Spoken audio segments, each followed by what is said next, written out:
पढ़ेंगे हम लोग क्लास 4 का मैथ्स रिवीजन, यानी कि जहां से स्टार्टिंग होता है बस वहीं से पुनरावृत्ति करते हैं। तो रिवीजन का मतलब होता है कि आप पिछले क्लास में, अगर क्लास 4 का रिवीजन है, इसका मतलब ये हुआ कि आप क्लास 3 में जो जो पढ़े हैं पूरा किताब, उसका निचोड़ होता है रिवीजन में। रिवीजन यानी कि पुनरावृत्ति, हम दोबारा इसको हम रिपीट कर रहे हैं जो हम पढ़ चुके हैं, बस वही बनाना है। अब इस चैप्टर का, इस क्लास का जो मैथ होगा वो इस अगले चैप्टर से शुरू होगा। ये जो चैप्टर का है रिवीजन का, ये इसका मतलब ये हुआ कि जो पीछे हम पढ़ चुके हैं उसी मैथ को हम पुनः दोहराएंगे, पुनः बनाएंगे और देखेंगे कि कितना कितना हमको क्या क्या अभी आ रहा है, कौन सा टॉपिक हम भूल गए हैं। तो पहला है मैच द फॉलोइंग। पहला क्वेश्चन इसमें लिखा हुआ है match the following, match the following.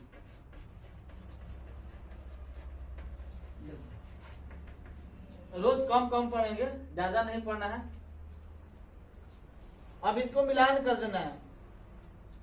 पहला दिया हुआ है, ए में दिया हुआ है 4069, बी में है 3003, सी में दिया हुआ है 5903, डी में दिया है केवल 9 और ई में लिखा हुआ है 1001। अब इसको मिलान कराना है, किसको किससे मिलान कराएंगे। अगर बुक होगा तो सामने देखिएगा, सब लोग बुक्स निकाल लीजिए और देखिएगा तो लिखा हुआ है 3, इसमें जो लिखा हुआ है ऑप्शन हम लिख देते हैं और उसके बाद बता देंगे कि इसको करना क्या है। 3000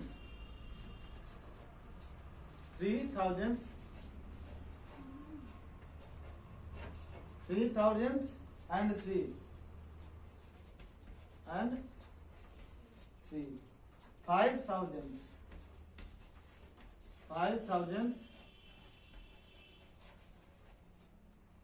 900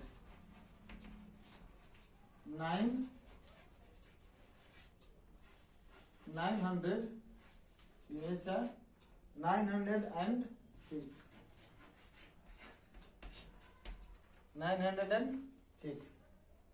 तीसरा है 1000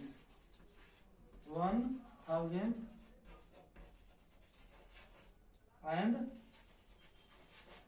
1। चौथा है 4000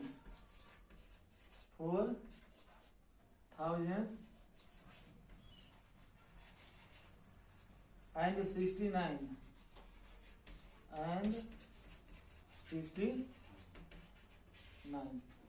5 नंबर है 900 900 and 99।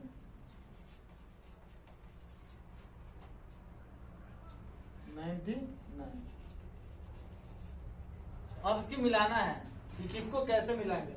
इसका मतलब यहां से तो क्लियर है कि इस नंबर का जो नाम लिखा हुआ है वो इंग्लिश में लिखा हुआ है। इस नंबर का नाम इंग्लिश में लिखा हुआ है, बस उसी को मैच करा देना है। हिंदी में कहिए तो इसको लिखा हुआ है कि संख्या को शब्दों में लिखिए, और इंग्लिश में हो जाएगा कि राइट इन वर्ड्स, शब्दों में लिखिए। अब इसको क्या पढ़ेंगे 1 10 100,000, तो 4069। अब 4069 जहां है उसको इसे मैच करा देंगे, तो 4069 यानी इसको हम ए वाला हो जाएगा ये यहां मैच करा देंगे। अब यही आप हिंदी में पढ़ेगा तो यहाँ लिखेगा 4069, तो जहां लिखा रहेगा 4069 वहां पे ये वाला लिख देंगे, यानी ये जो होगा ऑप्शन ए का आंसर होगा। कोई दिक्कत।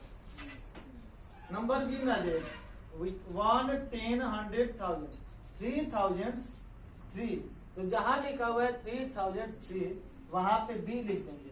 तो देखिए 3003, इसको हिंदी में कहेंगे 3003, इकाई दहाई सैकड़ा हजार, 3003। तो जहां पे लिखा हुआ है वहां पे हम बी लिख देंगे। अब यहाँ पे आ जाएंगे 1 10 100,000, यानी कि 5906। तो जहां भी लिखा हुआ है 5906, तो ये नंबर हो जाएगा ऑप्शन सी। कोई दिक्कत है? अब डी में आ जाइए, इसमें क्या लिखेंगे 1 10 100,000 यानी 9999। अब ये जहां लिखा हुआ है उस पे ऑप्शन ये डी लिख देंगे, तो 9999, तो यहाँ पे लिख देंगे ऑप्शन नंबर डी। इसका मतलब अब हिंदी में कहेगा तो क्या पढ़ेंगे, इकाई दहाई सैकड़ा हजार, तो 9999। ये हिंदी में हो गया, क्योंकि हिंदी और इंग्लिश दोनों समझते चलना है साथ में। ऐसा नहीं कि इंग्लिश आ जाए और हिंदी समझे में नहीं आए। और घर में जाइएगा, अब बीमार है, कोई कह रहा है वाटर वाटर, बगल में रखल है, आप पता नहीं चला कि वाटर में पानी होता है, उसको पता नहीं कि वाटर क्या है। आप मर गया, बाद में कोई पूछना है कि वाटर वाटर क्या, उनकी आखिरी शब्द क्या था, तो वाटर वाटर कर रहे थे, अब समझे में नहीं वो क्या करें, तो वाटर पानी में आ रहे थे, तो पानी पानी तो भिरिये था। अब हमको पता नहीं चला कि वाटर मतलब होता क्या है। तो हिंदी भी मतलब जानने चलता है और इंग्लिश भी जानना है, दोनों साथ में। ये 9999, 9999। अब ई नंबर में देखिए 1 10 100,000 यानी 1001, तो जहां लिखा हुआ है 1001 वहां पे ये ई होगा, ये मिला देंगे। अब इसको हिंदी में लिखेंगे तो इकाई दहाई सैकड़ा हजार यानी 1001। इसका मतलब यही हुआ कि अगर आपको शब्द को वर्ड में करने आता है कन्वर्ट, शब्द अंक संख्या को नंबर को आप शब्द में लिख सकते हैं, इस क्वेश्चन को आप बना सकते हैं। अब यही हिंदी में रहेगा तो संख्या को शब्दों में लिखिए, अंग्रेजी में रहेगा तो राइट इन वर्ड्स, शब्द में लिखिए, नंबर को शब्द में लिखिए, यही तो है। अब दूसरा नंबर है, 2 नंबर, दूसरा देख लीजिए फिल इन द ब्लैंक। इसमें कह रहा है प्लेस वैल्यू निकालने के लिए। तो प्लेस वैल्यू समझ लीजिए कि प्लेस वैल्यू निकलता कैसे है, तो किसी भी संख्या का प्लेस वैल्यू निकाल लेंगे, किसी भी संख्या का, चाहे कोई भी संख्या हो उसका प्लेस वैल्यू निकाल लेंगे। खाली है प्लेस वैल्यू कैसे निकालेंगे, इस पे आप चर्चा कर लेते हैं। प्लेस वैल्यू लाइए, प्लेस वैल्यू देखिए कैसे निकलता है किसी भी संख्या का। ऐसा नहीं कि बुक वाला पता होगा, आप बुक से बाहर कोई पूछ दिया तो ये तो हम सर बताए ही नहीं थे, हमको पता नहीं, हम पढ़े ही नहीं थे, ये बुक से बाहर ही का है। प्लेस वैल्यू निकलता कैसे है ये जान लीजिए। मान लीजिए कि ये कोई संख्या दिया हुआ है, अब पूछेगा कि 6 का प्लेस वैल्यू क्या है। प्लेस वैल्यू, प्लेस मतलब किस स्थान पे है, उसका मान क्या है, तो ये किस स्थान पे गिनेगा, 1 10 100 पे है ना, और 6 है तो 600। ऐसा ही प्लेस वैल्यू हो गया, स्थान पे इसका किसका वैल्यू है। अब देखिए इसको कैसे बना है, प्लेस वैल्यू निकालना है, प्लेस वैल्यू, तो जिसका प्लेस वैल्यू निकालना है उसमें 1 से मल्टीप्लाई कर देंगे। ध्यान दीजिएगा, जिस अंक का प्लेस वैल्यू निकालना है उसमें हम 1 से मल्टीप्लाई कर देंगे। इसके बाद देखेंगे चाहे किसी का कहीं भी हो, किसी भी अंक का हो, किसी भी स्थान पे हो, तो ये काम आपको करना है, जिस अंक का, जिस डिजिट का प्लेस वैल्यू फाइंड आउट करना है उसमें हम 1 से मल्टीप्लाई कर देंगे। अब यहाँ देखेंगे कि इस डिजिट के बाद जिसको हम फाइंड आउट करना है, जिसका प्लेस वैल्यू फाइंड आउट करना है, उसके दाहिने और कितने डिजिट हैं, तो कितने डिजिट हैं, 2 डिजिट है, तो 2 0 लिख लीजिए और मल्टीप्लाई कर दीजिए, ये हो गया प्लेस वैल्यू। किसी को कोई दिक्कत है?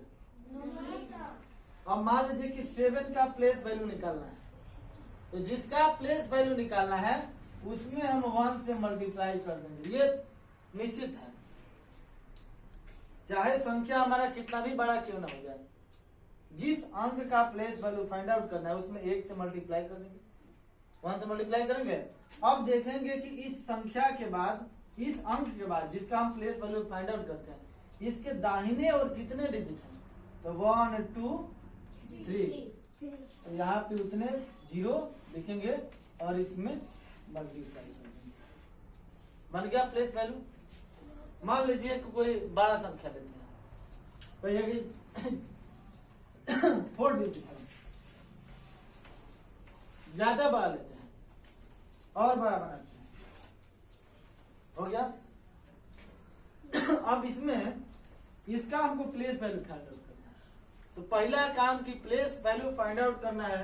तो जिसका प्लेस वैल्यू फाइंड आउट करना है, जिसका निकालना है, ज्ञात करना है। प्लेस वैल्यू का मतलब होता है स्थानीय मान, स्थानीय मान। तो जिस डिजिट का प्लेस वैल्यू फाइंड आउट करना है उसमें 1 से मल्टीप्लाई करेंगे, ये तो फिक्स है। दूसरा कंडीशन है कि जिस डिजिट का प्लेस वैल्यू फाइंड आउट करना है उसके दाहिने ओर कितने अंक हैं, कितने डिजिट हैं?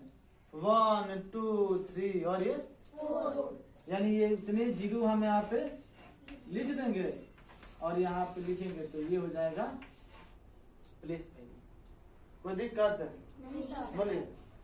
तो प्लेस वैल्यू किसी भी अंक का, कोई भी संख्या उसमें किसी का भी जिसका प्लेस वैल्यू निकालने के लिए बोले आप ज्ञात कर लीजिएगा। बोलिए। अब प्लेस वैल्यू, अब इतना आप आज पढ़ लिए। अब कल पढ़ाएंगे कि एक्सपेंडेड फॉर्म क्या होता है और उसका विपरीत क्या होता है, शॉर्ट फॉर्म। मतलब एगो समझिए कि मान लीजिए कि गेहूं घर में रखा हुआ है, बोरा में रखा हुआ है और उसको पसार देना है। तो कैसे पसारना है?